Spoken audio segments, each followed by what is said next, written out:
preliminary general concept of our subject matter. Could you zoom in a bit deeper? Be deeper like this? There we go. That's very good. That's very Okay. good. We shall first consider here the attitudes adopted by thinking toward its object in general. The science of logic has as its subject matter thinking or the pure idea. Thinking is the ground within which the logical idea, what thought in truth is, appears. Every science has its own subject matter. As far as the subject matter of logic is concerned, it is at first sight like the subject matter of any other science, much as botany has as its subject matter plants and so on. Yet, the subject matter of logic is higher than that of any other science. Thinking is higher than space and time. It is by thinking that we separate ourselves off from the animals. Just as heaven is higher than earth, so thinking is higher than our vegetative nature. Thinking is not simply one object alongside others. Thinking does not arise alongside the mental activities of sensation, will, and so on, but is rather ever present within them and is all-embracing. Yet, as a subject matter, it is nonetheless difficult. Unlike botany, physics, or mineralogy, logic has nothing to do with sensory intuition. The activity of tasting or feeling is sensory, while thinking soars above of any sensory object. With the onset of thinking, all mere seeing and hearing must pass away. In thinking, we surrender our firm hold on all the representations of sensory objects with which we are familiar. All such representations must be put aside as we take up the pure element of thinking. Geometry, unlike thinking, contemplates objects in space. It does not focus on space itself. It considers something spatial, though as geometricians, we do have space itself within the scope of our view, right here before our very eyes. But something sensory about space still remains, as that from which geometrical objects in space are abstracted. The ancients held that geometry was an introduction to philosophy. For in geometry, one has to do not directly with sensations, nor with any interest of inclination, but with lifeless products of abstraction from sensation. The mind is much exercised in holding fast to such simple objects. The subject matter of logic, however, is still more abstract than that of geometry, and is indeed known for its difficulty. We are not used to moving about in such rarefied stratospheres and must acclimate ourselves to them. We must hold on tight and persist as we steer our poor vessel off into the vicinity of such abstractions. What is involved here is the strain of negation, of putting all sensation off to the side and of keeping our bright ideas to ourselves. In doing so, we must truly strain. Only then will we come to behold the true subject matter of logic, which in this regard is most certainly a difficult subject. We lack any way of bodily laying hold of it. It is as if the very ground of our ordinary consciousness has fallen away beneath us. Yet what is difficult when one is not yet used to the matter becomes very easy with practice. What comes first in our approach to logic is the historical side, what kind of origin logic has had. Logic, and along with metaphysics, for the two sciences coincide. What comes first in our approach to logic is the historical side, what kind of origin logic has had. Logic, and along with it, metaphysics, for the two sciences coincide. Okay, that's interesting. The origin of logic is no different from that of any other science. Determinations come forth in the conscious mind that, in logic, but not in geometry, have not been extracted from the senses, and that belong rather to the thinking subject. If we take the simplest of sensory judgments, for example, the rose is red, what lies before consciousness is in appearance totally sensory. Yet the is in this judgment is already something of a different and non-sensory nature. There is nothing sensory about being. It is already something quite different. Further, the rose and what is red, as we find them before us in sensation, are one, while it is I who introduce difference or division between them. What lies ready at hand is simple and undivided. It is I who differentiate and divide. I'm the source of judging, urteilen, and of the act of dividing, einteilen. This judgment belongs to me as to the one who apprehends what is simple by introducing division. But what is more, if I say red, the predicate expresses a universal characteristic that at once belongs to blood and various other objects. Yet what I have before me is only a singular red, this determinately red thing. Yet this same red also assumes the character of universality which at once belongs to me, insofar as I have abstracted it from what is singularly red. But one is no more able to single out color in general in contrast to any singular color than to refer to the animal in general as opposed to referring to this dog or this elephant. The elephant in general, the dog in general, the species does not objectively exist. The genus is something still more general, which once again falls to me as a subject. If I speak of cause and effect, saying, for example, the house is toppled by the water, what I see by my senses is the water and afterwards the toppling of the house. Yet the determination of the one as cause and the other as effect is not a sensory determination, but is a determination belonging to me. Only the successive happenings in time are sensory. Careful inspection shows that, along with sensory objects and interwoven with them, logical forms arise that are quite alien to them, that are not sensory objects.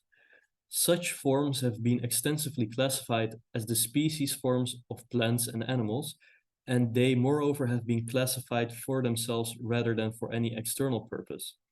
The complete classification of these forms is logic, and along with it, metaphysics. So there's this direct equation with logic and metaphysics. Only at the very end of scientific education do we reach the point of observing these logical forms. For the sensory realm is more stimulating to us. Reason, in its theoretical form, lies in assimilating to ourselves whatever is external, in procuring for ourselves the content of objects. As human beings, we start out in poverty and wish to enrich ourselves with the whole content of the world, with a drive to win for ourselves all the abundance that can be found in the world itself. If we say white, we lay hold of the content of something that appears in ever different objects. Our cognitive drive is to make external objects our own. As human beings, we are the activation of thinking. I am this very activation. Thinking expands by its inner instinctive tendency into everything objective. Yet at first, we lack all awareness of thinking. It has not yet become an object for us. Just the reverse is true of sensory objects, which are what first appear to us as objective and which we then assimilate into our subjectivity. By the preconscious instinct of thinking, we ourselves have introduced the form of universality in the proposition, the rose is red. We still know nothing consciously of the universality present in this proposition. Universality does not lie immediately in my consciousness. It is not yet an object for me. Yet we ourselves are thinking, and what we must now do is to make it objective to ourselves, to posit it out there for our consciousness as an object, just as conversely we transpose sensory objects into ourselves from the outside. The strain of reflection here is greater than in observing a sensory content that is already itself an object. So just to add, it is harder to go to the universality of logic than from the object itself, since we don't get the sensory input. The thought forms have been observed and classified, especially to those of the logic of the self-concept, grif. Aristotle has already classified for us the logical forms belonging to subjective logic, i.e., the logic of the self-concept as distinct from the objective logic of being and essence. Logic has thus gained currency as a science that has reached completion, and until now we have on the whole added nothing essential to it since Aristotle. The essential foundation of logic also belongs to Aristotle, and this is what today circulates as the usual school logic, A equals A.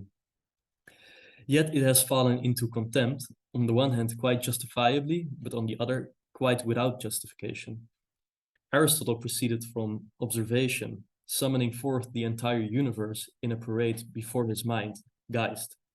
Notice, Geist will be translated as mind when the reference is limited to the intelligence of a singular mind, probably. He went through the general principles of nature. He gave consideration to the plants and animals, the physiology of the animals regarding their walking, their waking, their sleeping, as well as the human mind and spirit regarding sensation, seeing, hearing, memory, fantasy, the nature of the state and of the will. In all this, he went observingly to work, speculatively treating everything he observed. He laid down experience as the foundation, and then he passed over from it to the thinking concept. He observed and classified the forms of nature in the same manner as he classified the species forms of nature. But he went no further than that. He thus never reached the forms of rational thinking or of the self-concept as such. The Aristotelian forms are rather those of the understanding, Verstand. Not even in his reflective pondering did he go alter these forms of rational thinking. And even if he had done so, he would not in his time have been able to give birth to the speculative self-concept. Very interesting stuff.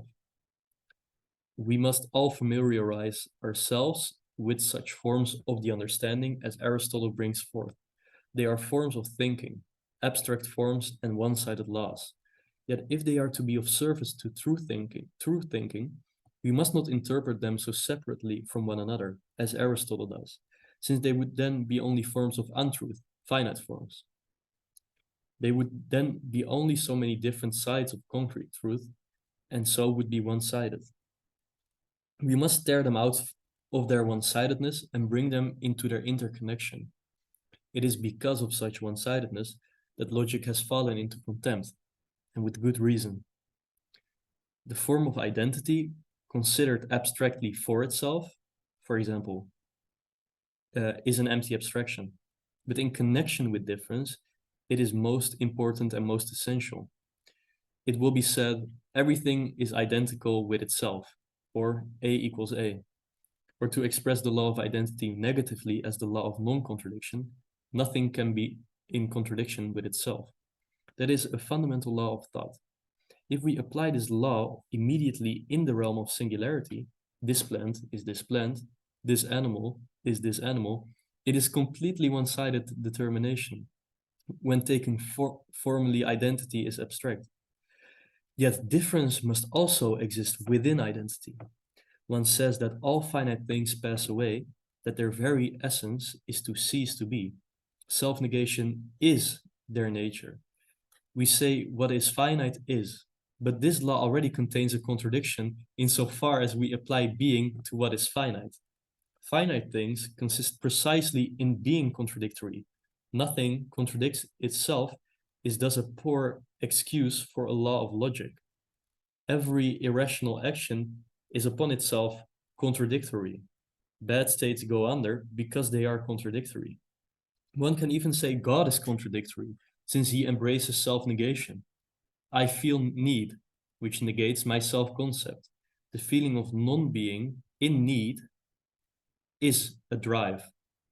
Activity always proceeds from need. God embraces activity, and activity posits alteration. It posits something that is within itself other than itself, something imbued with power. In all activity, there's difference and at once self-identity. For I am identical with myself in what is different from myself. I will just repeat that to emphasize. In all activity, there is difference and at once self-identity, for I am identical with myself in what is different from myself. This difference of determinations belonging to what is self-identical is found everywhere in consciousness. For I have consciousness of something other than myself, and in that other, I am nonetheless at once identical with myself. Hence, identity, difference, and contradictions are in everything. So just as I can say everything is identical, I can equally say everything is contradictory. Spirit as mind can withstand self-contradiction, while natural things fall to the ground through their self-contradictions, and that something other than each such things develops upon it. In heaven and on earth, in spirit and in nature, nothing can be found to be merely abstractly self-identical. As an example, consider the syllogism, all men are mortal. Cassius is a man, and therefore Cassius is mortal. This syllogism is allowed to pass as valid, but it is defective. All men means each and every single man. And all men are mortal is presented as an empirical proposition, as in all metals are electrical conductors. The terms all men and all metals presuppose empirical awareness of each and every individual. Thus, I must have already known it to be true of Cassius that he is mortal in order to be able to assert that all men are mortal. There is this paradoxical feedback loop. Logic considers forms alone. True forms require true content. Form determines content, for the essential form of every content is the idea at the end of the science of logic. Form determines content, for the essential form of every content is the idea at the end of the science of logic. The absolute form, the self-concept, the idea, is the true content, formal content of the form. If forms reveal themselves to be purely formal and untrue in their content, they are one-sided forms. The law of mere self-identity is thus defective, which is why logic in the form of school wisdom is an object of contempt. False categories like this do not arise in concrete thinking and life and have no greater validity in logic and philosophy. Though absolutely indispensable, they are in themselves defective. Still, one must be able to give an account of them as to why they are false and absolutely indispensable.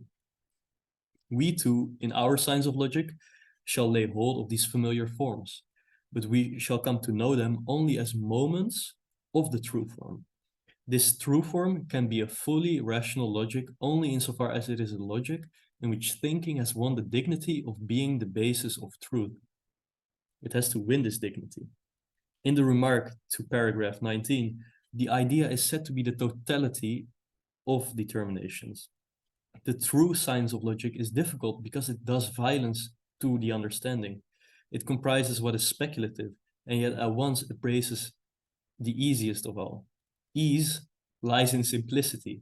Because we are thinking beings, thinking pervades everything of which we are aware. Yet logic poses a difficulty in other respect, in that its all pervasive determinations are so very well known that it is not considered worth to trouble oneself to occupy with them. If we truly investigate what these determinations are, we strain to hold them fast for each other.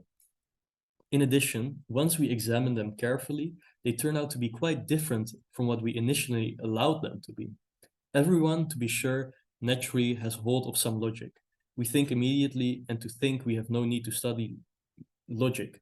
We even brag about having no need of such study, yet thinking is already a worthy subject to come to know. We thereby learn the extent to which what we think is true. Okay, I will stop sharing my screen here and we can go into a discussion.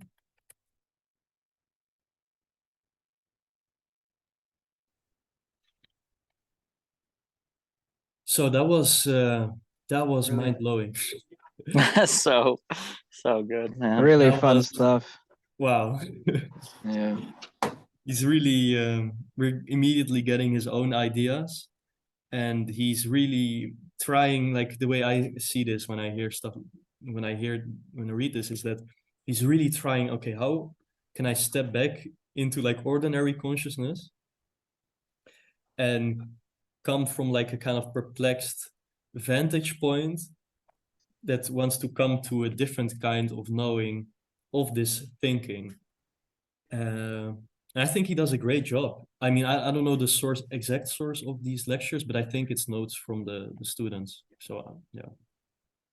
It's from his lectures. Yeah, interesting. Yeah, it's a a lot different style than the phenomenology. It's incredibly lucid and clear, like just very sort Very. of straightforward. It's Oh, what'd you it's say, it's Jason? clear. It's yeah. I was agreeing with you. It's meant for like a wider audience. It's good stuff. There's a bunch of stuff we talked about last week, I felt. Especially the contradiction stuff towards the end, and how that's self-identity, basically. I also love, you were talking about the difficulty of it, and he characterized it as a strain of reflection. I thought that was incredible. It's really hard to focus. You're gonna have to like really hurt yourself a little. You have to do violence to your understanding. So it is there's a real. He's really like this hurts. Is what he's saying. The path of Yeah, despair. Quinn, Quinn, exactly. And yeah. oh, go ahead. Oh, no, yeah. Yeah, Oh, I I was wanted to ask you a question actually, Quinn. What do you think, as someone who's familiar with Alexander Barthes' thinking and his not like Barthes really negates Plato, doesn't want to sublate Plato like Cadell. Do you think that what Hegel is doing here in terms of this, like he's kind of drawing this idea that you have the senses, then there's thinking, and once you try to think, like then we can think of a red rose and I can see it, or we can start thinking of the universal. It seems to me like there is like Yep. a kind of detachment. I mean, that's, he explains it, there's a detachment from the sensuous. Do you think Yeah. this holds up in this scientific age post Hegel, or how do we view that in regards to monism or dualism, if you know what I mean? Big questions. Yeah, and Important I'll just say question. that yeah, I definitely don't have the same level of familiarity with Bard's thinking as you. But yeah, no, I mean it'll be interesting to see where he goes with this, because I mean kind of what I argue in some ways is that he's Hegel, in my paper, kind of arguing for kind of Hegelian non-duality, is that ultimately he avoids a kind of simplistic monism of A equals A, as well as a kind of ontological dualism, which separates mind from matter, or res extensia, extended substance. So I mean, it'll be interesting to see how he approaches that dialectically. And he says in there that obviously where it's moving towards the pure idea, which contains all total determination, he says, right? So it's sort of like, obviously thinking as it engages first with the sensory world makes all sorts of distinctions. It's sort of just it's unreflective as to the thinking processes that precede these determinations, and that at a certain point it sort of like recognizes this universality, like you're saying. It's sort of like, oh, I'm using red in all of these different contexts. I'm clearly holding red as some sort of universal that is applied to determination. So there's kind of this coming to be of the universal and the self concept, I guess. And it'll be interesting to see how he plays with the dialectic between empiricism and rationalism. Maybe Jason can speak more to that, but it's it's in some ways it is derived empirically, but then there's also this, it can't be solely reduced to the empirical. There is then this kind of emergent factor of rational universality. I don't know. I'll stop there. Just a few thoughts. Like I would connect it to Aristotle and how he's trying to Hegel I think he's trying to sublate him, if anything, or go beyond him.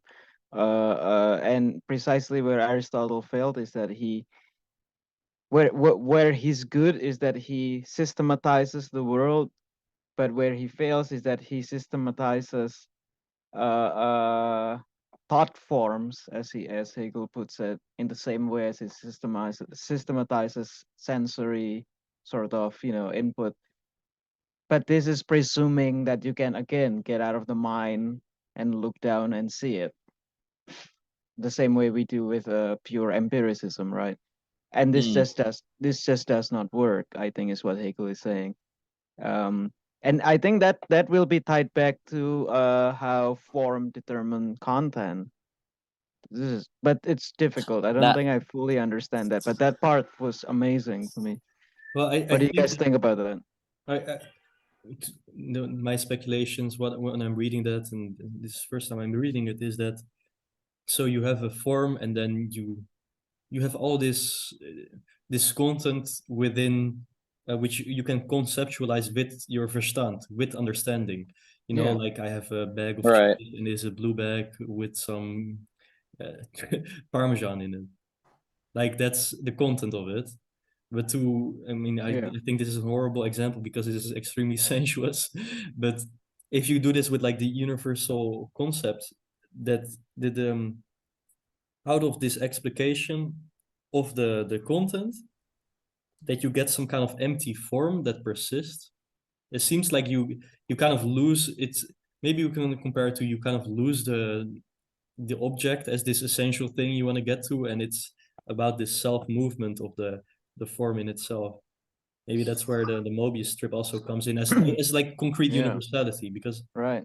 that the concrete universality, that's which like you try to be a subject and you fail, and in that very failure you're a subject. And that's how like everything that has concrete universality works. It's the very condition of its possibility is also which makes it impossible. So in that So awkward that's moment why, but of that's confusion. self-identity. That this kind of awkward thing, as you said, because everything is contradictory at essence, and I think maybe that's what simplicity is, and that's Mhm. maybe how you can just go. It's literally the path of least resistance, right? But whatever has to do with your subjectivity will appear as this contradictory thing. Uh, Maybe I think that's my speculative reading of that. You know. What do you mean by simplicity here? So he says earlier, right? If you wanna, I forgot. Let me find my copy. It's like he was saying how it's easy, like it's the path of ease or something, and he connected it to simplicity. yeah, I feel like, I mean, I know in the Yeah, phenomenology he often and yeah, and refers my to the pure idea as kind of a living simplicity. yeah, Um, and my reading is that's he looks for a sidedness, like a perspective. Like here is where a perspective can be, as opposed to sense data or So sensation or do something. you I have another speculative question, and that's Yeah, that. please. So you when you're a Hegelian philosopher, you have to be very careful not to say everything is contradictory, because kind of like when you're saying something like Mm. that, you can have someone who is responding, okay, so anything goes, because everything is contradictory Oh anyway. yes, So you can feel sure. like some kind of Yeah, cynical act, um, some cynical, thing. And sure, I sure. don't think this emerges from Hegel necessarily, and Yeah, this is what but Zizek critiqued Tom McGowan's book Emancipation after mm. Hegel for, because it kind of not consciously but pushed this kind of idea of like everything is contradictory, the contradiction will go on. But but yeah, yeah, okay, yeah, yeah. While I agree, and again, like, okay, so let's we can make a thing out of this. It's fine. It's interesting because let's see where Here, this goes. back Because again. Yeah. yeah, we're back to it. Let's just explore this, because I don't really know. What I will say to that is that yeah, I agree with you, but that needs to include that I guess this is what it says really is that its self-identity is always contradictory. And everything can be tied back to the self, or you cannot decouple the self from it. So insofar as you want to think of the object as related to you, you have to kind of accept that everything is contradictory about this relationship. So that's what I will say to it. Like, but this is not like some prescriptive thing where say, oh, then fuck everything, like you can't go there because Well, you have to. Yeah, go ahead. yeah, I think that I mean, you can ask the question too, like, is Hegel just descriptive or prescriptive? And I think that, I mean, there's obviously a contradiction, a paradox there in this whole Sure. this Yeah. duality that we can posit. It will. I think, Yeah. I'm reminded of what Hegel said in this Phenomenology of Spirit about, action, and that if you want to do something, you have to know what you're doing. But if you have to know what you are doing before you do something, you can't do anything. So you have to do. So you just have to Yeah, go no, I and do think it he anyway. literally mentions it somewhere. I remember there was that in what we just read, something about how I need to find it in my uh yeah. Oh, I think there's a relationship between logic and metaphysics also, like how logic is what it is, right? And then metaphysics is what it does, and then from there you can put a goal in it or something like that, like a but to go back to what we were saying, uh, I, I didn't know that I was on Todd McGowan's side. I'm not as well read as you. That's pure coincidence. I mean, I'm not saying this, but if I remember correctly, in the podcast Zizek and McGowan did together, Zizek says that what McGowan doesn't emphasize clearly in his book is that the contradiction becomes imminent to the very thing itself. So instead of having, it's like kind of the relationship between the desire and drive. That's how I read it anyway. Is that instead of actualizing your desire, and then it's like, oh God, it failed again, and then you're trying to do it again. What the drive is doing is that the very obstacle to its full satisfaction is actually the goal that the desire, that the drive produces in this circular movement. Right. So maybe that's why I differentiated That's last like the time becoming between imminent of the contradiction. yeah Definition. between contradiction and incompleteness. Incompleteness, you can have a sense of it's settled. You complete it until the problem arises again. But I don't know. But I guess what you're saying here is that maybe Zizek is more on the incompleteness side than in the contradiction side. I mean, yeah, Like because desire works like that, right? Desire, you have a missing part that you want to kind of Yeah, fulfill. yeah. What do you I think, think Quinn? there's. I was just gonna say, I think what you mentioned the imminent movement of logic, Dimitri, and I think that feels important here for me. It's sort of like there's a way in which you can, if you sort of have this notion of contradiction, it may kind of halt the movement of logic. Meaning, the dialectic moves by kind of almost living one perspective or living an idea to its boundary almost, right? And that's when it falls into its opposite, or that's when it negates itself. So I think there can be I don't know, maybe smuggling in contradiction into an idea under exploration too early may halt to the imminent movement of that idea. You're just like, oh well, it's contradiction is it's an ontological fact. So let me just Exactly. Yeah. include that as some presupposition that then sort of stagnates the process. It's like you can't discover the contradiction of an idea until you've like fucking really lived it out, and often lived it to its death, which involves a kind of loss and a kind of break and a kind of identity breaking, right? So if you smuggle in contradiction too early, I think you could maybe make the argument that it's out of a fear of experiencing the affective negativity of that contradiction, maybe, or something. Yeah, Yeah. I mean, Freud had a word for someone who is doing something like this, and that's Verleugnung, to deny before While it accepting, blows. yeah. Interesting.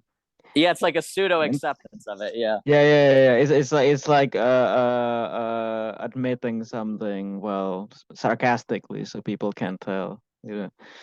Yeah. Yeah.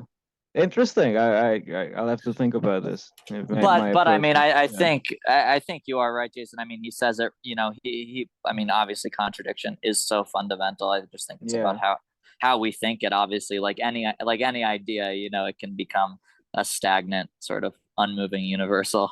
Yeah. Again, So like even the contradiction contradicts itself in some ways. Right. Again, I would bracket it to the self. Like if you wanna, like what you're saying earlier, in terms of, let's say, the notion, right? The notion must be exhausted, until we know what the notion is, and at that, and you just Yes. kind of have to go with it. That's, yeah, of course.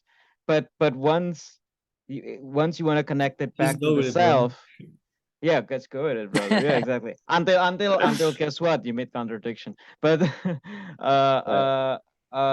if you wanna know it in relation to yourself, if you wanna bring it back to you, you have to, again, like I think what Hegel said earlier is that in all activity there is difference, and at once self-identity.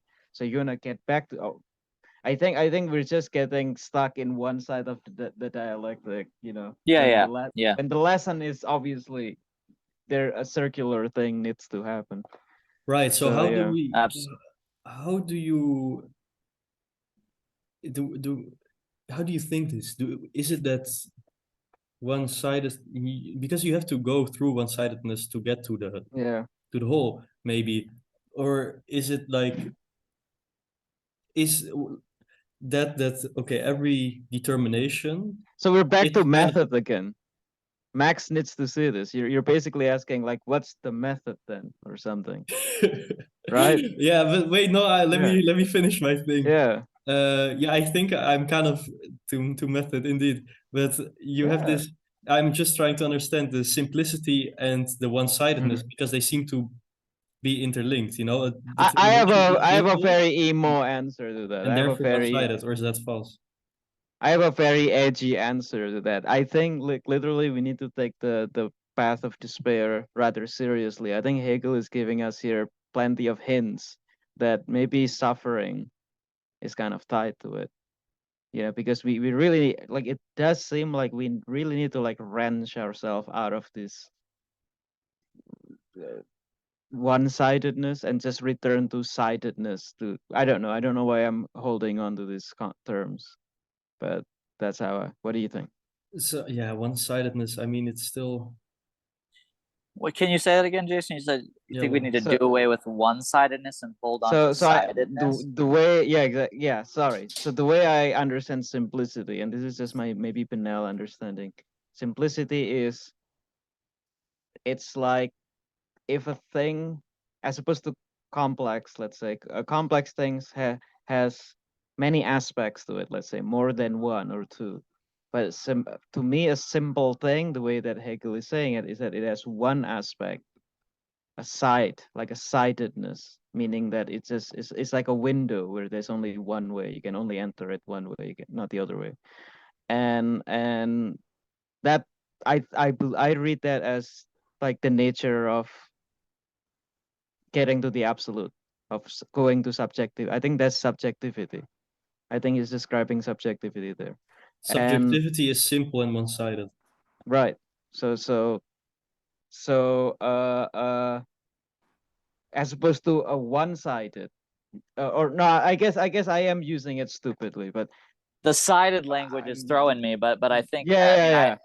Let's say if I'm an empiricist and I'm seeing an animal out there, or a cat or something, and I take it as I'm a naive realist, and I think that's real out there without my involvement to it. That's a kind of one-sided or two-sidedness. There's an aspectness to it that you can shave off. You can shave off the aspects until you arrive at only one thing, right? And that's simplicity. What do you think? I'm sorry. Isn't Does it this like make Occam's sense? Am razor I in some crazy? sense? It Is is it a too weird. simple? You know what? Occam's razor. This is not the same as Occam's razor because this is not a principle of like least explanation. This is a principle of least, let's say, sensory input. You know, in a way, you really want to think like what springs forth just from you and nothing else. Is I think what you need to. That's the simplicity. Okay, can you name an example? So desire has to lead back to you, I think. What do you think about that? So it's like Like we a can say subject, like that a subjective, like subjectivity, uh, mm, I mean it's it's difficult to self-concept, tackle because self-concept. Yeah. we have like universality, Mhm. singularity, and particularity, and it Yeah, I seems don't know. Yeah. when you're in understanding and you're trying to get how like all variables in a system function, then you're not busy with simplicity, the simplicity of the notion, No, with notional self-movement, that you're not doing that. But so when you not in the are, understanding. yeah, you're not doing Yeah. that. So that's like So the complexity and yeah. simplicity. There is a simplicity. I would say that so the singular has this determination that is Mhm. both universal and simple. And when you can like catch on to this in its sequence of moments, then you're like mediating the self-movement of the concept. Right.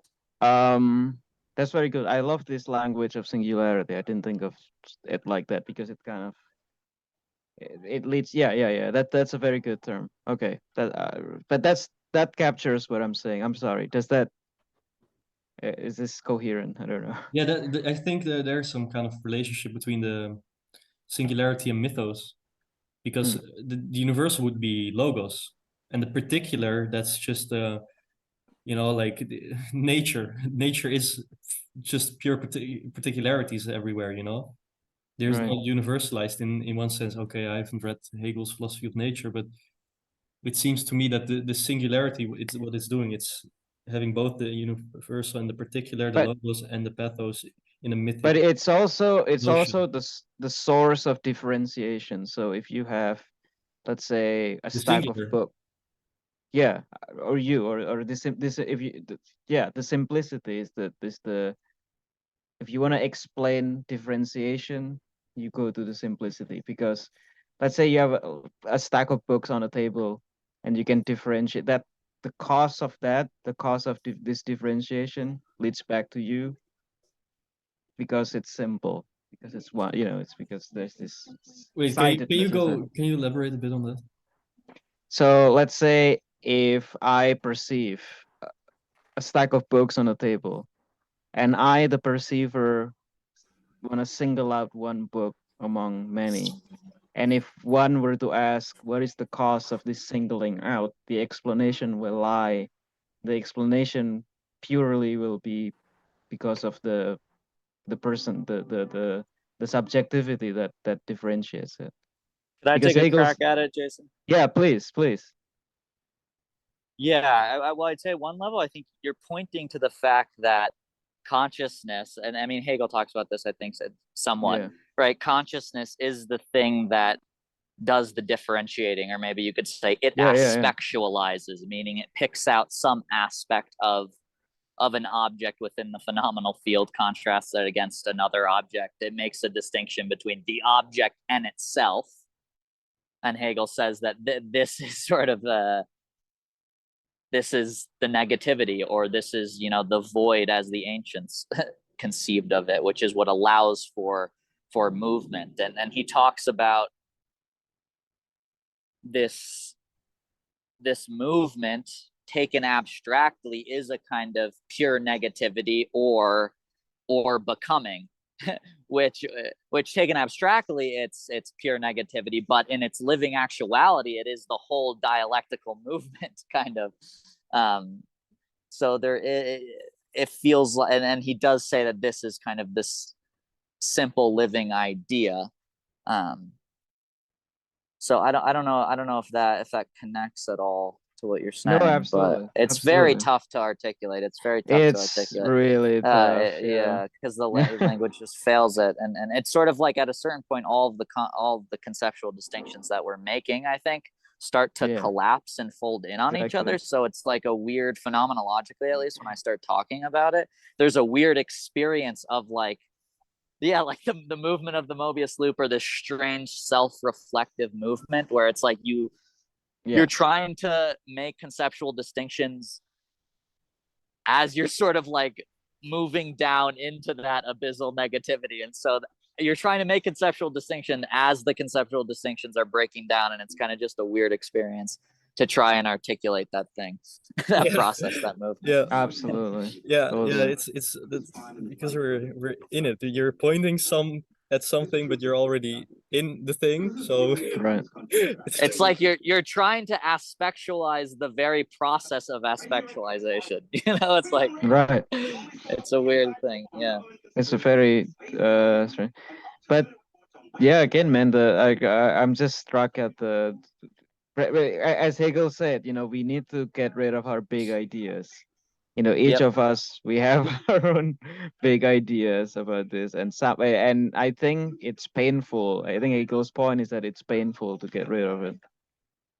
What do you think? Yeah, I think that. I think. Oh, go ahead, Quinn. Because I agree. Yeah. I was just gonna say, I think part of it is a stripping away of our cherished ideas, as he says, which like give us a grip on the world, so there's that kind of it's a kind of a destabilizing process in some ways, to try and return to the immanent movement itself, and which is a death of a lot of previously held conceptions. It's sort of like a presuppositionless, he's trying for the presuppositionless philosophy or whatever, and we get conditioned with a lot of presuppositions. I really want to do a thing about like a short essay about that. I think that's also like this idea that we're gonna stop having our bright ideas and gonna talk about sentences like the rose is red. Well, that's like right. Well, he says that. Right. It's a return to the. It's like a return to the obvious almost, but now it's like you're trying to turn. It's things that everybody just takes for granted, and so it doesn't think it deserves real sort of contemplation and reflection. It's like it's That's Go ahead, So that's also that's one way Hegel kind of captures us to think in simplicity instead of confusing ourselves with the complexity of bright ideas. And I think that's why the dialectical method is so beautiful, is that by practicing it, of course, it's like extremely hard and you have no idea what's happening. Then you can, like Hegel does say, with practice, you can become better at it, which is fascinating in itself. But like that, what you take with that is not that you go into real life, into like, let's say, like non-philosophical life, and are like, okay, Hegel stuff, that's just my Hegel stuff that I do in my own room. But like every conversation can absolutely, you start seeing kind of the movement of the idea. And well, because it's simply, he said, I think he says it somewhere, I can't find it, but it's quite beautiful. It's this movement away from the content to the sort of retracting yourself away from a fixation on the content and a focus on the actual form and the movement itself, which is kind of a simple shift, perspectival shift on one hand, but a weird one, and I find it hard. It's a strain. You have to strain. It's crazy. Yeah, it is exactly, and I find it sometimes interesting. Sometimes I feel pressure to persuade people of the utility of philosophy, or like why it's worth attention, because it is this kind of shift from content, which culturally, I think socially is seen as hyper important. It's to make that movement to the So to the form is strange. But I think you're right, Dimitri. It makes everything fodder for philosophical reflection, because it's no longer, oh, this person isn't discussing the content that I find interesting. It's literally right, just discussion itself becomes the object of inquiry. right, right. And I think that this, th- I have another speculative question here, and that is like, how does negation relate to form and content? Could you say that abstract negation is content, whereas negation as the self is formal? Is that right? Or is that maybe that's too simple? I think you pay attention to the formal to negate the content. Like I think you try to formalize. By formalizing the content, you are negating it. By formalizing the content, you are negating it. Yeah. So do you think abstract negation therefore stays on the level of content? Because think you keep throwing it into an abyss, Mhm. right? Mm-hmm. That's the thing. I think you reach a threshold, like if you want to do at some point you'll arrive at some weird philosophy if you just have abstract negation. I think if you don't negate the negation, I guess, but I do think that's a more of a threshold than like a conscious thing. For the most part, I think you do arrive at this kind of negation of negation naturally because you see the bigger picture, maybe. So would you say that the determinate negation is then the immanence of the contradiction?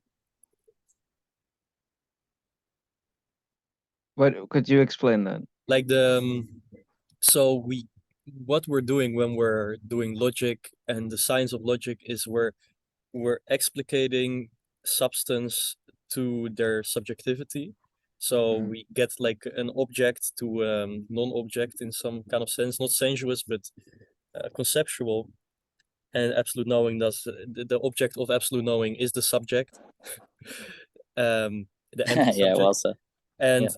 so what I'm saying is like, is the determinate negation, it seems like it's the positivization of the negative.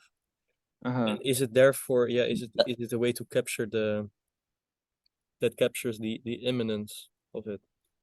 I would say yes, because when you do logic, Hegel says you are also doing metaphysics. It's like this is the action. I think the action of metaphysics is precisely that when you make a move to abstraction and from abstraction.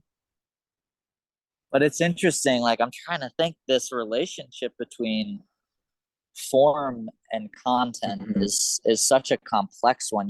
He says form determines content. That's interesting to me. I would feel like I need to understand that better. And it's sort of like Quinn, yeah, we can connect let's this go to Marshall down. McLuhan, though. The medium is the message. That's determining. No, totally, absolutely. But then there's this move. So like, I guess my question is, can you detach the form finally from the content? I think there is also maybe a danger of getting lost simply in the pure abstraction, right? I mean, Hegel talks about this in the Phenomenology. I know, it's sort of like the empty abstraction. Formalism. It's the empty formalism, exactly. And then it's like precisely at that point, does it need to be filled with the content of life again? I think that this is where it's just so it's hard to think like I would be hesitant maybe to reduce content to form or form to content. I think we need to understand form here as formalizing rather than formalism. So formalism is you have this tendency to abstract, to reduce things to what do you call it? If you're a reductionist, if you're a reductionist or something, you may be making empty formalism. Whereas formalization is, I think, when you philosophize about the object, and that is the side of logic, I think. And What the do you subject. think? And the subject, precisely. So I think it has to be action based. I think we cannot understand Yeah. form here as purely like a platonic object. Yeah, Yeah, and I agree. Yeah, Yeah. it's I not. think Yeah, on that too, that form, so an empty formalism like A equals A, or right. everything is contradictory, like Hegel says, a proposition is false merely for it being a proposition. Yep. And what you're doing by having a formalism that comes from a, some kind of, you have this formalism and then you apply it to all the content that you see in the world, is that you're still within that form. But what the science of logic is about is mediating those forms, and that's where Aristotle Yeah. Aristotle stops. So I'm interested also not only in, okay, where does Aristotelian logic then stop? Like, because Mhm. how do you, if we have Aristotelian logic, then we have Newtonian science, and we have the philosophy of Immanuel Kant.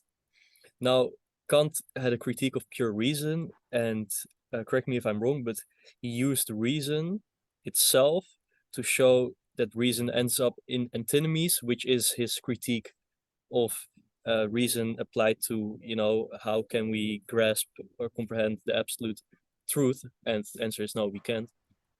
And yeah, Jason, do you have something to say about Newtonian science in relation to this? Sure. Absolutely. I think the evolution, this is where Hegel is amazing. I think the evolution of the concept of measurement, what measurement really entails.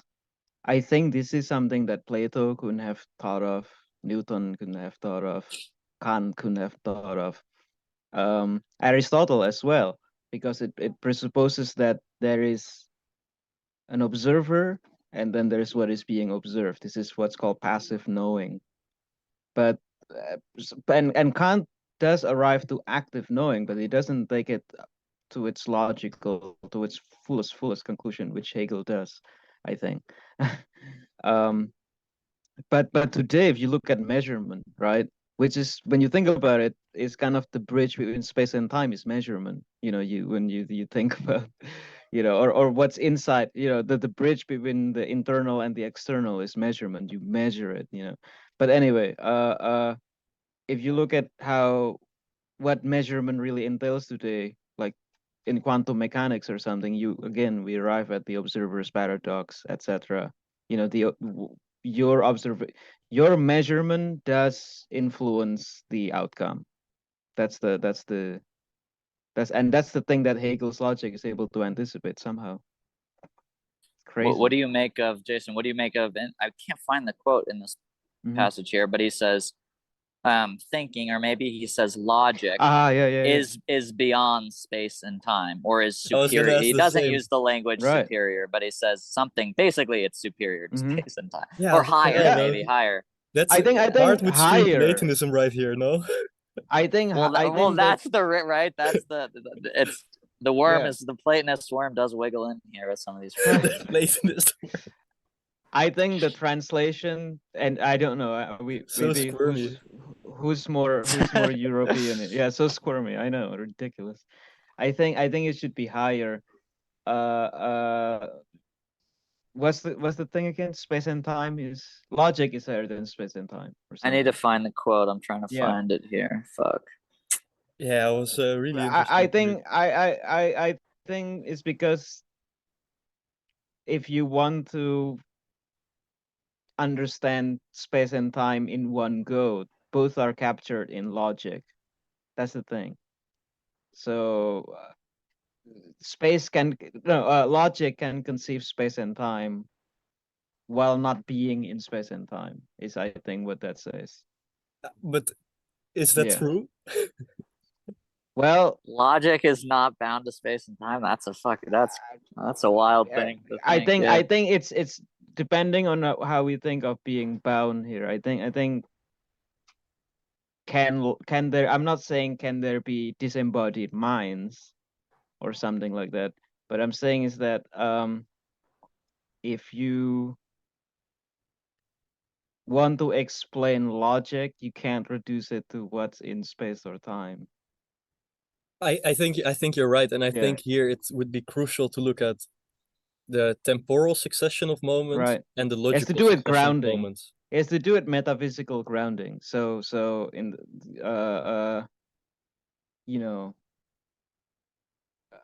color is grounded in vision or something like that, you know.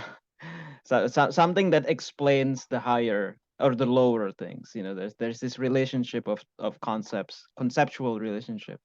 I think No, that's but when okay, but then how do you explain doing science of logic since you are in it when you're doing it? Like, we're not doing? Are we doing something higher than logic when we're thinking about so logic?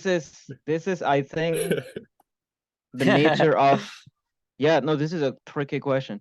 I think this is the nature of what's called presuppositionless philosophy. And if I understand it correctly, it's you have to conceive of this circle that posits its beginning as its end. Like the way I read that is like you kind of have to make a bet.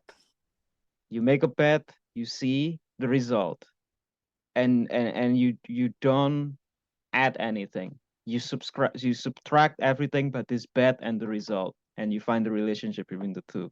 And you cannot do this through purely sensory things. It's and tough stuff. Yeah, it's very difficult to do this. It's a lot of mental gymnastics, maybe. Uh, but maybe it's possible. And that's and once you see how the bet ends up in the future, you know, that's the true nature of the event, or that's the true nature of the object, or something like that. Only Wait, after what do you your mean by bet, that? yeah. So let's say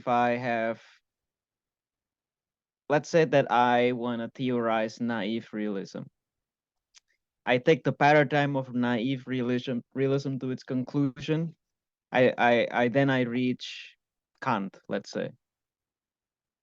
But that's the truth of naive realism. You need to take into account that it can fool humanity this long until Kant or something. And you cannot just take it as the result. You cannot just go like, oh, Kant had this bright idea. No, it's actually it's immanent within. But I think the that's true what. nature, yeah. Oh, Quinn, go ahead. No, I wasn't going to say anything. Yeah. Okay, But so the that's true why nature Hegel of it, talks about the yeah. syllogism here. Yeah. Because he says, okay, what Cassius is Cassius is a man, all men are mortal, therefore Cassius is Cassius is a man, all men are mortal, therefore Cassius is mortal. But you have to already know that Cassius is mortal before you come to the conclusion that Cassius is mortal. Yeah, you cannot. Yeah, exactly. Yeah. But you take it as a bet. I think the way I read this, like this bet is groundless until it's grounded in the outcome. You know, like that's. Yeah, I don't know. Yeah, I think it's great. Like the ground to science is the self-recognition in absolute otherness. I'm right. I'm under no illusion that this is answerable by me particularly. This is the holy It's sort of, grail. but Jason, it sort of begs the question: like, is a presuppositionless philosophy possible? Because you're saying there is some level of some supposition that is posited, or there's right, like there's But some it has bet, to there's be some it has wager. to be a self. It's kind of you have to do a self-fulfilling thing. It's I think how you have to do it. So you know, it's like science, right? Science must just observe and see how the thing unfurls. You know, like see where it goes, and from there It's about but it does right? It does presuppose. Yeah, you need to presuppose. It presupposes that the world's intelligible to us. Right. You know, like it rather I would say that it doesn't it takes into account that what we do is to posit. Like we posit regard. That's the only thing we can do is to posit. You know. I think that's what. Yeah. That's what what you just said, Quinn. That's why Nietzsche. That's one of the ways I think that you could say Nietzsche critiques Hegel, because Nietzsche has a passages about this in Zarathustra that you want to make the world intelligible because it's not intelligible, and this kind of thing. I'm not sure exactly what it was anymore, but something of that nature.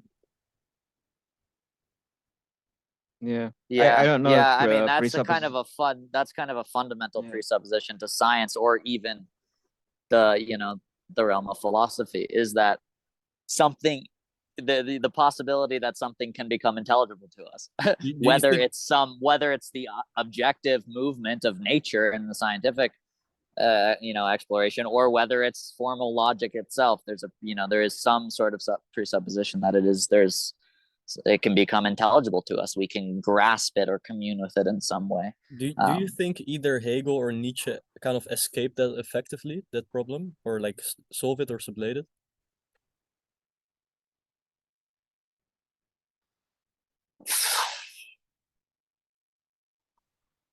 I mean, I think actually, you wait, keep actually, hear what I looking would for say. sublation. Well, here what I would say is sort of like, because if I, as soon as I say okay, and if I presuppose, like, I can't presuppose that the world is intelligible. Therefore, I'm presupposing a radical skepticism. Then I'm kind of okay. I'm doubting that the world is intelligible. You have to do right. You make that move. You doubt that. You negate the fundamental intelligence. But then Hegel says, in the preface, you have to doubt even the doubt. So then it's sort of like you negate that negation, and then you say, oh fuck it, let's see if it's intelligible. Maybe it is. I don't know. Yeah. But what Hegel says is questioning us when we want to come up with a proper method or something. Why mistrust the mistrust? Like why we should mistrust. No, we this very should mistrust the mistrust. Yeah, that's yeah, right. Yeah, exactly. We should, mistrust. yeah, we should yeah. mistrust this very mistrust. But I think what he's saying is that just do. It's like the Nike slogan. I think. It is. Just do it. I think Just that's do it, bro. Hegelian. Just fucking Yeah. do it. Yeah. just totally. fucking do it.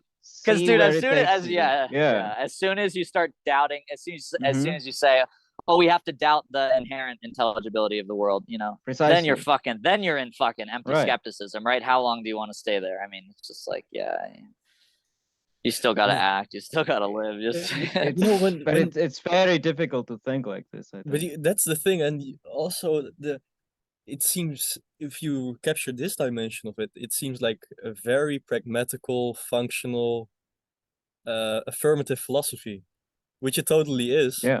And that's the craziness of it, because he's but totally not known for this. And the brilliance is, though, he goes through the process. He go through the negation. Like, if you just have that naive realism, right? Like it's a little bit unconscious. So you then have to doubt that. You then have to negate that, and then you have to negate the negation, and then it's affirmative. And there's this positive self-overcoming. Then I think you do get the kind of the Nietzschean pathic overflow at a certain point. It's just like, Right, it does seem to open up that dimension. yeah. Crazy stuff. This is great. Yeah. Really interesting to read Hegel here. What else did we encounter in the text? Yeah, so the syllogism is very interesting to me. Yeah. This the one, middle that bit. one kind of, I feel like I don't know if I fully grasp what he's trying to say with this. I also think didn't fully this- grasp the form content thing. I need to think that reread that. on the syllogism is that if we're doing syllogistic logic that has like 3 sentences, where you're trying to make a judgment, is that it's always circular. Right. The answer always already presupposes what the answer. The question already presupposes the answer. Right. That's why, I mean, that's very simply why Zizek says we have to think about why we're asking these questions. Like, maybe the questions are wrong. I think that's something you get from that idea. Yeah. But to me, it's still mysterious, this logic higher than space and time. Like, it does make sense. I like, know. spatial thinking, but then Hegel in our culture is popular as someone who thinks time and like doesn't really look at the content of spatial objects, but it's about temporal thinking, like Barth and both Cadell emphasize. Yet here Hegel himself is saying it's kind of beyond both. It's, I don't know, there's something to think here with logic and temporality. Like, how do they relate? Because you have the temporal successive Absolutely. moments, and not all these moments have like notional significance. You know, you do many things that are just like Bart would say, Bart and Cadell would say process, but then you have these events that change history forever, and that is like kind of the notional thinking that Hegel was getting at. That is, I would say that what Hegel is doing, that he's helping us to practice encountering ourselves in this process of eventful encounters, and that in this sense you can be in touch with the like libidinal and flow of meaning in your notion. Yeah. In a way. Yeah, I mean it's interesting, right? Because he does kind of come out like he negates space for sure right off the bat, like pure abstract, formal mathematical spatial logic, and then even in absolute knowing, right? He says the time form is kind of absolved. So there is a way in which even in the phenomenology, he does allude to this notion of kind of the absolute knowing, and maybe the practice of the science of logic from the state of absolute knowing is kind of beyond a spatial temporal perspective. But I feel like I got to read more to try and grasp that one. Yeah, I mean, this is very complicated stuff. I still read it as a kind of conceptual relationship rather than, let's say, we like to think it as like in analytic philosophy, there's like this term modality, how a thing, there's a field of possibilities, like when you think about the possibility of something. So I think we think on the one hand we have to think of the conceptual relationship of the other, and on the other hand we have to think about how space and time allows for life and so on, and therefore logic. I don't think that's the right way to think about it. I think we have to think about it in terms of the conceptual relationship between space absolutely. and time. And I think That's logic is prior to that. That's what it says, I think. Go ahead, sorry. I think I was just gonna say, I think for me, there's some thinking immanent temporality, like when he says in absolute. I mean, I was thinking a lot about that in the chapter on absolute knowing, when he says the time form is negated or absolved. What is he referring to? And I think in one of my chats with Cadell, he was saying like and I think I agree with him. He thinks of it as kind of the negation of like picture thought, temporality as it exists in picture thought, right? As this kind of relationship to a virtual past and kind of a virtual future. Like in some ways that is absolved, and that puts you into direct contact with a more imminent temporality and flow, like you were saying, Demetrius. That's I don't know if that connects to what you were saying. Yeah, Jason. I mean, that's beautiful. To me, like that's also where the dimension of psychoanalysis comes, because we get to split subjectivity and the conscious and the unconscious.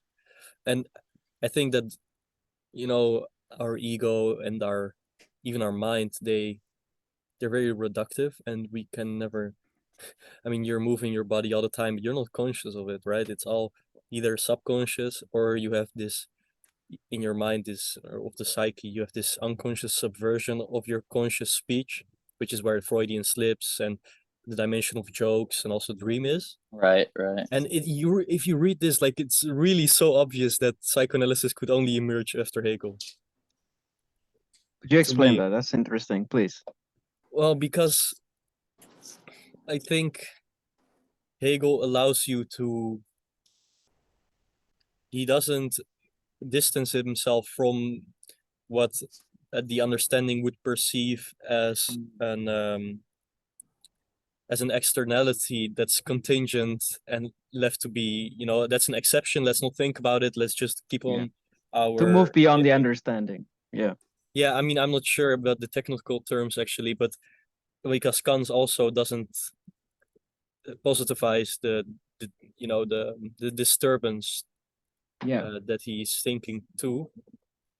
But in psychoanalysis, that's the whole point of psychoanalysis, that if you have a subject, the analysand laying on the couch, the subject is speaking, and eventually he will contradict himself in his speech and not even notice this. So And Yeah, he's literally just like the sort of subjective absolute knowing reflecting the subject back to itself. Yeah, it's fascinating to think about it from that perspective. what do you mean, the analyst? Yeah. Yeah, yeah, I mean, I really need to read Zizek here, because But- I think that it's that's about going through the fantasy, and I do think Zizek is correct that by going through the fantasy, you go through the fantasy, that you go through all fantasies, which means that you don't in Hegel you never sublate, or you never totally negate picture thinking and go beyond it, but you're staying with that oscillation itself. So here's a question: can we is metaphysics or logic the way to break the time form, and so that we can reach temporality? Because we can connect it back to Kant. The way I think about the noumenon and temporality, right? The noumenon has it's also the noumenon is a kind of a time form as well. So is it what is the relationship to psychoanalysis here? So between metaphysics, logic, and breaking the time form to get to the. What do you think? Is the noumenon, isn't that the whole problem of Kant, that he didn't understand that the noumenon is changing through time? I would make this argument, at least, because Yeah. the way I make this argument is that Nietzsche says that the thing in itself is the body for what Right. Nietzsche calls like pillar saints and these kinds of people like Kant. But those disruptions of the rational conscious ego, yeah, that changes through time, like the kinds of negations that you have with this. I think Kant didn't think that. Yeah. It's a Yeah, kind of it's a way to ossify your own identity, right? Mm-hmm. I mean, that's how I've been kind of thinking. Here's a little bit of the Buddhist will come out in me, but that's how I've been kind of thinking.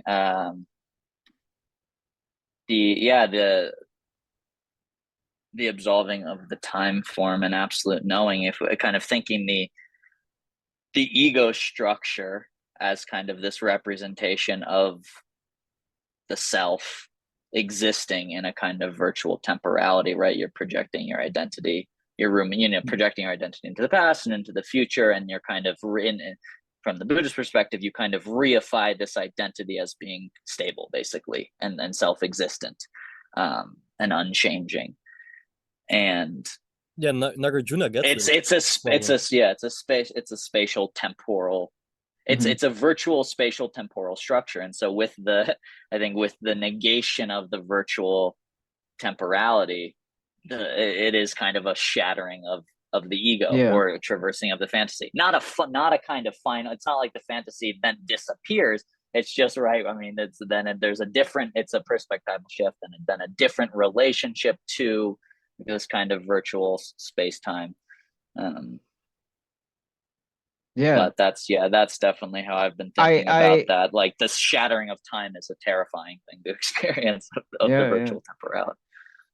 Speaking of Buddhism, I really feel like there was a meditative aspect to this shaving off, of sensation and so on, to arrive at the pure self-concept or logic or something like that. What do you have to say about that, Quinn, as a scholar of Buddhism? Basically, the argument that I make is that, and in Mahayana Buddhism, and this guy Nagarjuna, he gets the kind of the negation, and even the negation of the negation in its negative form, and I kind of explore the formal structure of Nagarjuna's logic, which is a purely negative negation, which obviously Hegel critiques in the preface as kind of it risks getting lost in a pure abstraction. And then basically I kind of make the argument that that Mahayana Buddhism, at least in Nagarjuna, basically if they by understanding the negation as determinate, that this concept of shunyata, or kind of emptiness and form, is understood as the movement of becoming, and that's kind of so it's sort of it kind of gets lost in its purely negative form.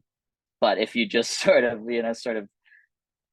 move through that dialectical twist, then it kind of moves into its positive, more affirmative expression as the process of becoming is my take on it and the argument that I make in the paper. Although I lay it out far better in the paper. Yeah, do you think the negation of the negation isn't the positivization of the negation? But that's what determinate negation is, right? You just define. But it's also the same thing, right? Yeah, well, it's interesting. Well, okay, yeah, it's not totally, but yeah.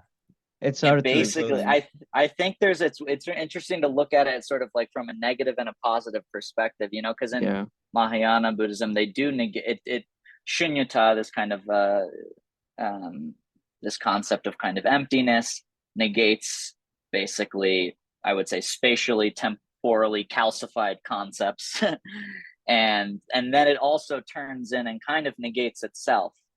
You know, it's sort of this guy Nagarjuna, he says, you know, you're not supposed to take shunyata itself as a positive substantial concept. So it's a very just like, you know, it uses a lot of these sort of apophatic negative means, and it's a very abyssal and kind of empty truth.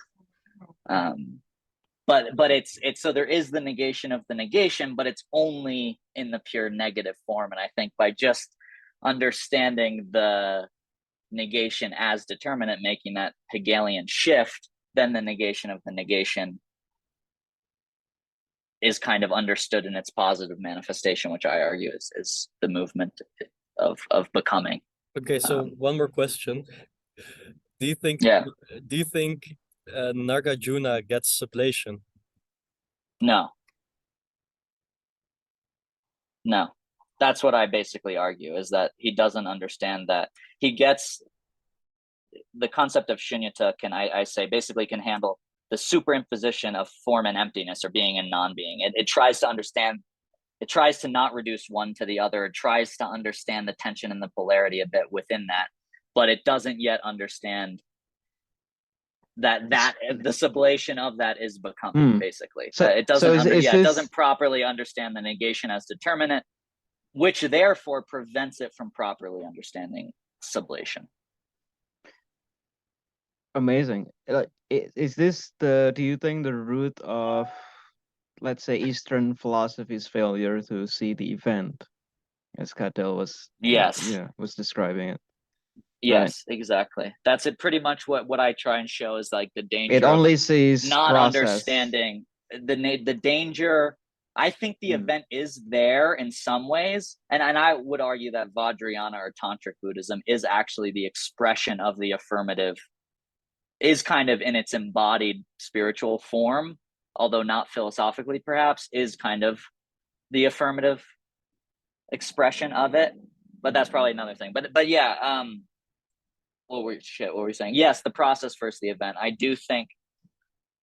think Nagarjuna creates the possibility for thinking the event, and in some ways is the event that negates foundational Buddhism, which is focused more on the process, but doesn't understand itself. Like, it doesn't elevate that understanding to a sort of a self-consciousness, and doesn't understand itself as such, you know. So I think it can get trapped in a circular. What I try to show is that it's vulnerable to a kind of circular metaphysics that can only think process, that is struggling to think the event, is struggling to, although I don't use this language, is struggling to get outside of just pure process. And I think part of the reason is it and this is where I point to your paper, Jason, is sort of it's struggling to think thought as an organic process that actually changes the thing in itself. It's still kind of it still sort of smuggles in a kind of dualism between thought and being, is what I try to argue, is that although it is trying to think it's weird because it's all about emphasis, right? It's like it's non-dual, so it's saying ultimately the distinction between thought and being is a non-distinction, but yet it still kind of, because I think it still holds this kind of non-contradiction as a fundamental axiom, it can't, it struggles to get beyond thought as simply dead abstraction, and then struggles to understand thought as an organic process that changes being in itself, which then changes thought, and trying to think that dizzying dialectical loop, it struggles to get there. So to continue on this, thought as an organic process, isn't what Hegel is writing in the Phenomenology of Spirit in the chapter on reason exactly telling us that thought is beyond organic? And could you not substantiate that claim with what Hegel just said in these lectures on logic? What is organic about thought? Yeah, I mean, I don't think Hegel uses the language organic, so maybe I'm doing a disservice he's there. using it in the chapter on reason, and then he goes beyond it because it's not enough. Then he goes on about the animals. Then after organic, you have the psychological, and this turns out also not to be enough. Then I mean, eventually you go to phrenology, spirit is a bone, and then you get the inversion. Yeah, fair enough. The way I'm using organic is kind of thinking about thought as a living process. That's really all I mean by that. It's not trying to think of it as like a biologically organic process, I guess, necessarily, but just trying to invite the notion of thinking about abstraction and thought as something that's living. And I think organic, I guess I picked that word because I feel like it invites that understanding. No, I think and challenges the dualism that we often, it challenges the kind of Cartesian dualism. It's playing with that. Thought and being, right. I think what Hegel, his other terminology would be as a result. So if we want to understand thought as purely just the result, then we arrive at this kind of biological, organic, substrate that it reduces to, and then you have spirit as a bone, you have psychology, you have phrenology, and so on. But if you understand thought as both the result and the process of getting to the result, then in a way, it's beyond the organic. But as Quinn was saying, it does have like a life, let's say. Yeah, I believe, I'm not sure, but I believe it's on the chapter on reason that Hegel also talks about life. Or maybe it's in the chapter on self-consciousness, but he says life is that which distinguishes, it makes distinctions and then overcomes these distinctions. Then it makes distinctions again. That's what life is in the phenomenology of spirit. Yeah, it's like identity, right? It both differentiates and self-reference. Yep. Yeah. Yeah, which is what Hegel also he says here. He says here in the lectures of logic that there is this other, and you differentiate it in conceptual by the apparatus of the concept. Maybe that's a wrong wording, but there's this differentiation by the act of the subject, and but in this self-othering, there is the identity of yourself persists through its other. That's basically what he's saying, is that you can, that's the truthful moment of it. When it has gone through that other, then you really know what you are, in a sense. But that's self-consciousness. That's right. Am I right? Yeah, I think so. But that's not life per se anymore. Like that's already a higher. No, it's identity and difference, and the identity of the identity is in the difference. Right. Lies in the right. Yeah. That's the crazy thing about this. Hegel said something very similar about love as well. Love and life. Yeah.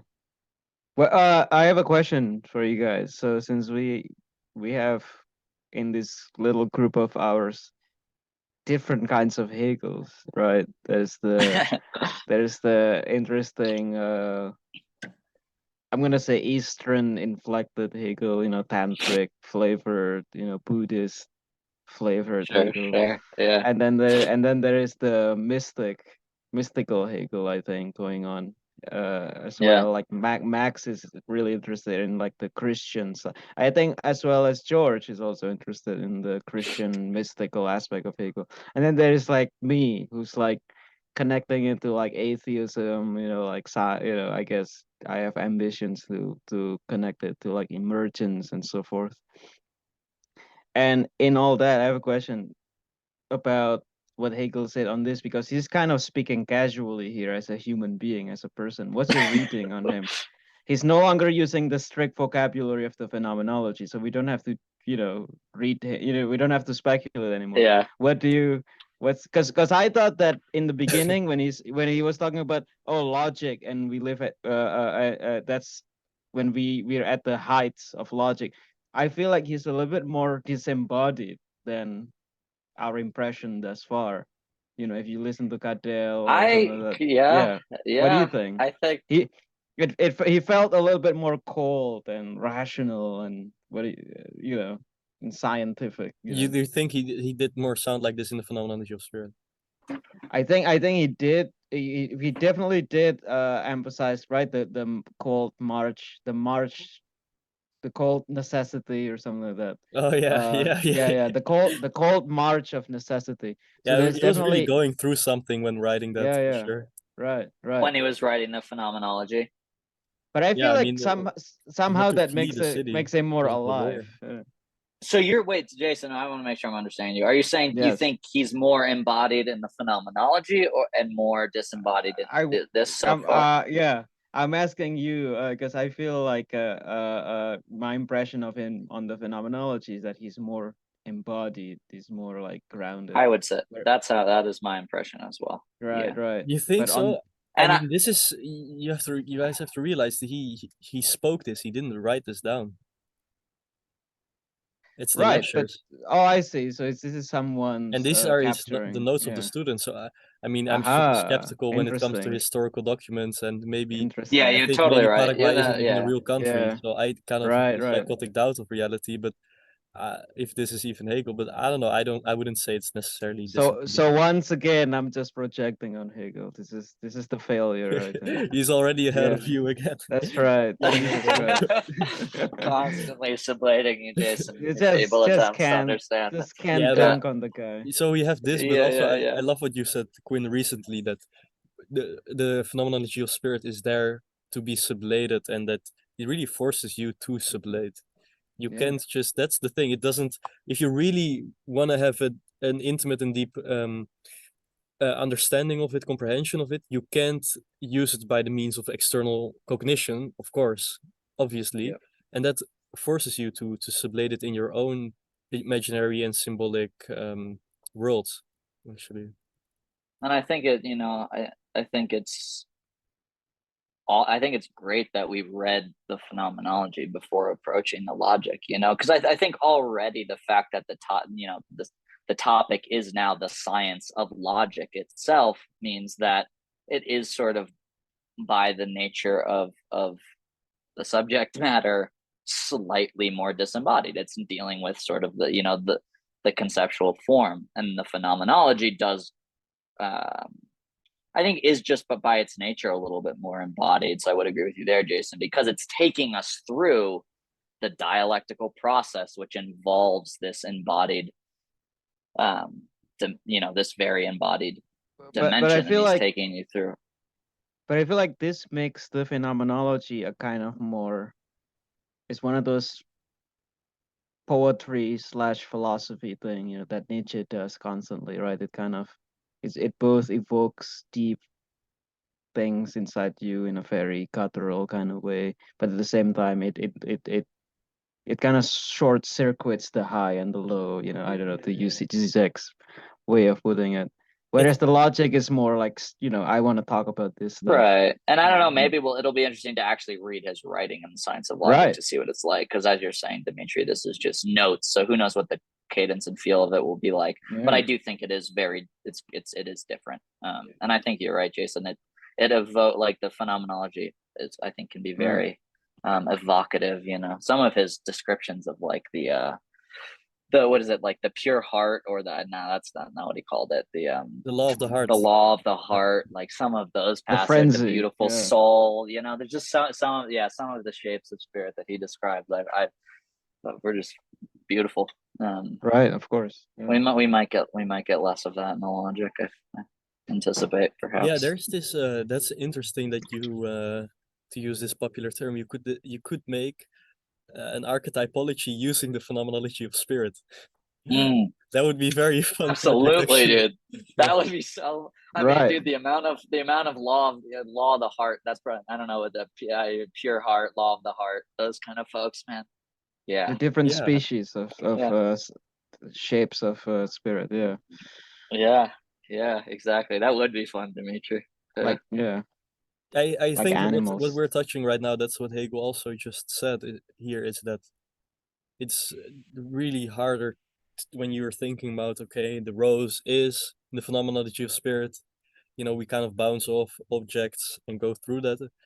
But now we're just thinking about, okay, but what is this is in the middle of rose and red? Being. And what's being then? I do think it's Then you get interesting to to nothing. observe. Oh, sorry, Dimitri, cut you off there, man. I was just gonna say, I do think I'm down to continue reading too, if you guys are for a bit.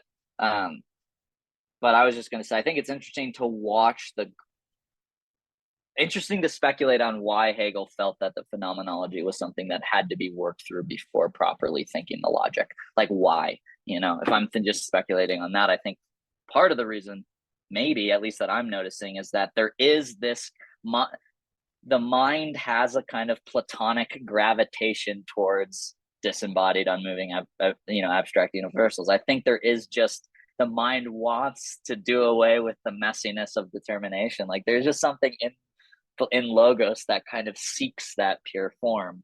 And I think Hegel, in some ways, obviously, in trying to move beyond that, perhaps that's one of the reasons why the phenomenology was something he felt like subjectivity needed to struggle through before approaching something like logic in itself.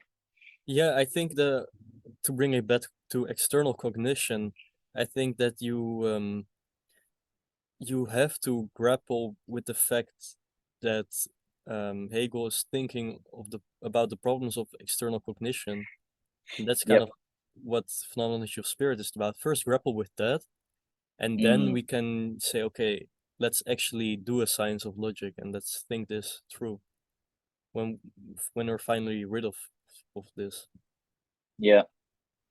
Or maybe not totally rid of it, of course, but at least Hegel would say, like, yeah, standpoint of absolute knowing, standpoint of actual knowing.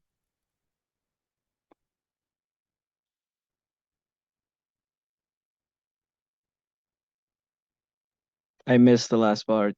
I was talking to my wife. What were we? You're married, Jason? Yeah, you didn't know this? I didn't know that. Yeah. Reference it 1,000 times. Yeah, he does. Oh shit, man. That's Maybe I have heard it. That's the only thing that's going on in my life, is that I'm married. How long have you been married? Pathetic. Like 5 years. Oh wow, man. Wait. Yeah, 5 years. I don't remember. Marriage feels like a very foreign concept to me. Yeah. Are you wary of long-term, deep, intimate relationships? No, like that's like the Deleuzian critique of marriage. You gotta play with the multiplicity of sexual partners and polyamory. I think marriage is Hegelian. I would make this argument. Jason, you have to agree, because otherwise you well, can't let me put it this way. You have to choose it. Like it has to be consensual. It has to, exactly. Like, there's no. I mean, yeah. That would be a good starting point. disagree with that. Like the That's best. that's an absolute choice there. The choice to It is get an absolute married, choice. man. It Holy literally shit. is, right? Yeah. Because it's not rational whatsoever. And especially Oh, this, right, exactly. like I can just say from my own experience, it wasn't rational. It was actually, well, you know Purely what? irrational. It Night was in Vegas or rational. something. It was rational insofar that it was convenient. So, but it was highly irrational because it was very difficult to do immigration stuff during Trump, by the way. Oh my God, that was Oh, crazy. man. Because she's from the Netherlands. Best. Yeah, it was insane. Anyway, So, yeah, do you guys have any thoughts about the text? do you wanna read further? Yeah, I'll just stop the yeah. recording